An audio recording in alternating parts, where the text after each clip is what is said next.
Luto po ako ng buto-buto na supas. Ito, napakuluan ko na po itong buto-buto mga kananay. Mayroon ako ditong sibuyas, bawang, and then mayroon ako yung supas dito. Yan, naugasan ko na rin to.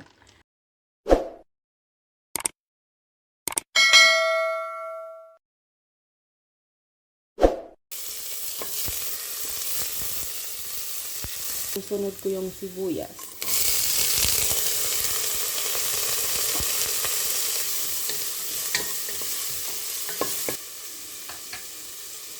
Yung buto-buto na may igigisa lang siya. Tapos ayan, ilagay ko naman yung buto-buto. Ilalagay ko yung buto-buto. Yan, lagay ko na. Yan, igigisa ko lang siya.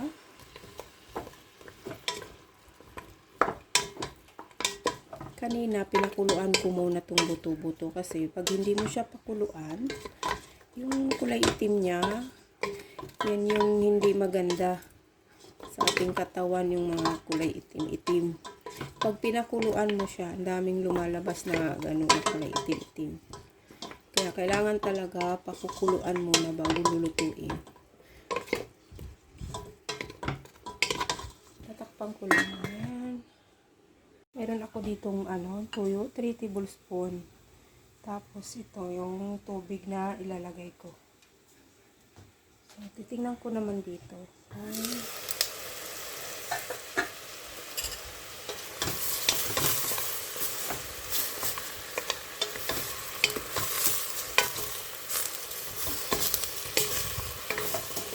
Yan, ilalagay ko muna yung tubig.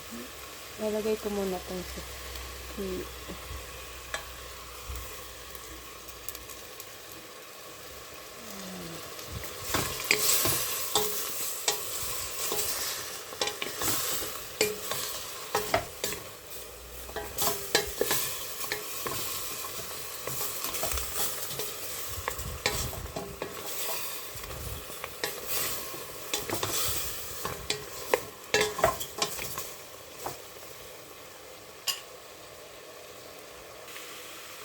paminta ang nilagay ko.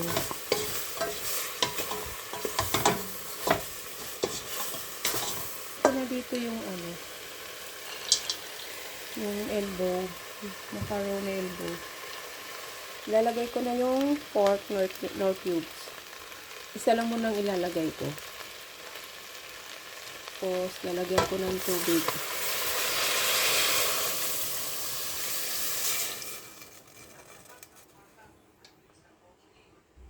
Dagdagan ko ng tubig.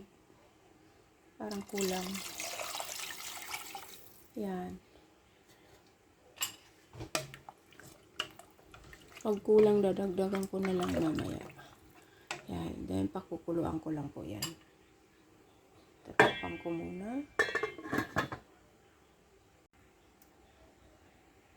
Kung mga kananay, kung pwede na to. Malambot na yung yung buto-buto. Gusto nila yung may sabaw. Lalo na yung aking mga kiddos, gusto nila yung sabaw. Kaya malambot na yung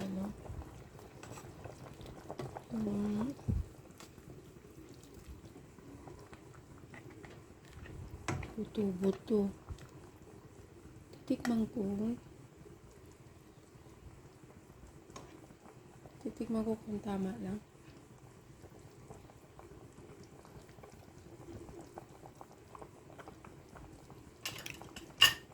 Kulang. Lalagyan kong konting patis. Konting-konti lang na patis. Hindi ko muna ilahat yan. Konting-konting patis lang ang nilagay ko.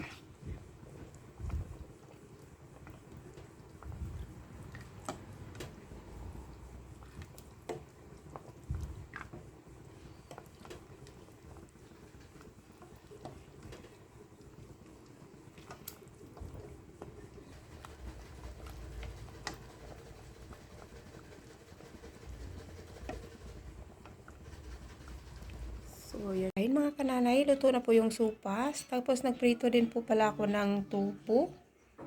Ayan, tapos gumawa ko ng sausawan. Suka at saka tuyo. Tapos may sibuyas. Gumawa ko ng sausawan.